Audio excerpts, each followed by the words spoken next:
আজ আমি কোরিয়ার বাসের সিস্টেম সম্পর্কে জানাবো। আগেই একটি ভিডিওতে বলেছিলাম এখানে অধিকাংশ মানুষ ট্রান্সপোর্ট হিসেবে বাস ব্যবহার করেন, কারণ ভাড়া কম, যা আমাদের ইন্ডিয়ান টাকায় ওই 70 থেকে 75-এর মধ্যে হবে।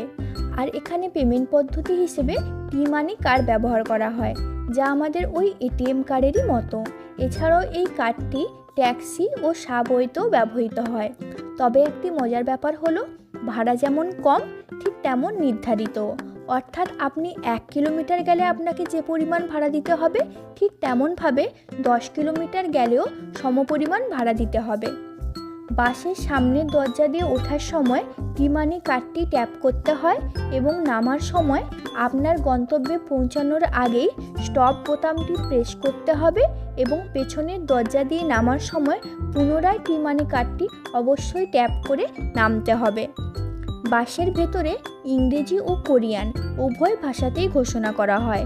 আর আমরা যেমন গুগল ম্যাপের ব্যবহার করে থাকি, ঠিক তেমনভাবে এখানে এরা কাকাও ম্যাপ বা নেভার ম্যাপের ব্যবহার করে থাকে, এবং যার মাধ্যমে সহজেই বাসের সময়সূচি ও রুট সম্পর্কে জানতে পারা যায়।